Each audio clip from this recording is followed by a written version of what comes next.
Hello नमस्कार दोस्तों।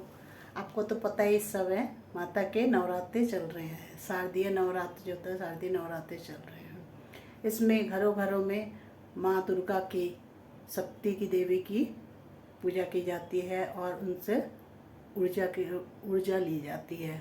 उनसे हम देवी का आशीर्वाद लेते हैं। घरों घरों में नवरात्रि की पूजा होते हैं और व्रत होते हैं, लेकिन और सांझियाँ लगाई जाती है, छोटी छोटी मूर्ति माँ की लगा के पूजा होती है। परंतु आज मैं आपको बात करूँगी सार्वजनिक रूप से जो पूजा होती है, दुर्गा पूजा जो सार्वजनिक रूप से होती है, दुर्गा पूजा उत्सव, उसकी बात करती हूँ। ये पूजाएं बहुत मतलब सार्वजनिक रूप से होती है, किसी पार्क में, स्कूल में, किसी भवन में, मंदिर में, कहीं भी ये पूजा होती है। इसके लिए बहुत ही सुंदर सुंदर पंडाल सजाए जाते हैं। पंडाल यानी तंबू। इतने सुंदर सुंदर पंडाल सजाए जाते हैं कि उन्हें देख के लगता ही नहीं है कि ये थर्माकोल और कपड़ों से, कनात से बने हुए हैं। किसी ऐतिहासिक भवन, कोई इमारत, कोई मंदिर, इस तरह के या राजभवन आदि का निर्माण करते हैं। इससे इतना सुंदर लगता है, वो बहुत अच्छा लगता है और देख के पता ही नहीं चलता है कि ये कपड़ों से बना हुआ है। और वहाँ पूजा जो होती है वो छठ वाले दिन से लेके विजयादशमी तक पूजा होती है। बहुत बड़े पैमाने पे पूजा होती है। सारे भक्तजन आते हैं। षष्ठी वाले दिन जो पंडित जी होते हैं, पुरोहित होते हैं, वो माँ की स्थापना, मूर्ति की स्थापना होती है।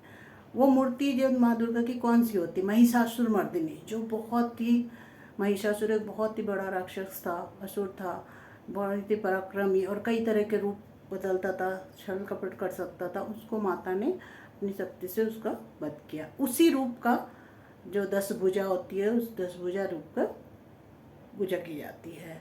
और माँ की मूर्ति के साथ ही साथ लक्ष्मी जी की, सरस्वती जी और गणपति जी, कार्तिकेय जी सब होते हैं उसमें। सबके साथ माँ परिवार के साथ आती है। और अप्रत्यक्ष रूप से कहीं ना कहीं शिव जी भी होते हैं। इस तरह उस मूर्ति की पूजा होती है। पुरोहित जी छठ वाले दिन उनके मूर्ति स्थापना होती है और षोडश उपचार के साथ, यानी कि सारे विधि विधान से, फूल, नैवेद्य, फल, कपड़े, श्रृंगार का सामान, हर चीज़ से माँ की पूजा की जाती है। और उसके बाद सभी लोग, भक्तजन, उनको पुष्पांजलि देते। पुष्पांजलि यानी हाथों में पुष्प लेके वैदिक मंत्रों और संस्कृत के मंत्रों के साथ माँ को पुष्प अर्पित किया जाता है। उस पर पुष्पांजलि कहते हैं, वो देते हैं। माताएं बच्चों के लिए व्रत रखती हैं, बच्चों को टीका लगाती हैं, उन्हें कथा सुनाती हैं।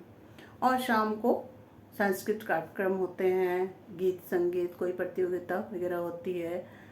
ऐसा ही सप्तमी वाले दिन भी होता है, सेम ऐसा ही होता है। और शाम को जो होता है, शाम का जो विशेष आकर्षण होता है वो क्या होता है? धुनुची नाच। एक तरह का मिट्टी का पात्र होता है, उसमें लोबान जो धुआं करते हैं उसे रख के, नारियल की जटाओं में उनको रख के उसे जलाया जाता है और माँ की आरती के समय उससे माँ की आरती होती है। और दिन में जैसे छठ वाले दिन से सप्तमी वाले दिन को जब माँ की सेम ऐसी पूजा होती है जैसे पंडित जी करते हैं, पूरी तरह माँ की पूजा के बाद माँ को प्रसाद जो दिया जाता है, फल नैवेद्य, वो भक्तों में बांटा जाता है। उसके बाद माँ को फिर भोग चढ़ाया जाता है। दोपहर का पुलाव, खिचड़ी, कुछ भी भोग चढ़ाया जाता है। सब्जी, खीर, मीठा, मिष्ठान, दो तरह की सब्जियाँ, ये सब दिए चढ़ाई जाती है। उसके बाद उनको भक्तों में बांटा जाता है, सबको बांटा जाता है, यानी कि उसका भंडारा होता है। और शाम को माँ को पक्का खाना चढ़ाया जाता है। इस तरह छठ वाले दिन जैसा होता है, सेम ऐसा ही सप्तमी वाले दिन भी होता है। आगे के लिए मैं अगला वीडियो बनाऊंगी, नहीं तो ये बहुत बड़ा हो जाएगा। इसी के साथ इस जानकारी को अगर आपको अच्छी लगे तो आप मेरे वीडियो को लाइक करें, शेयर करें और मेरे चैनल को सब्सक्राइब करें। नमस्कार, जय माता दी।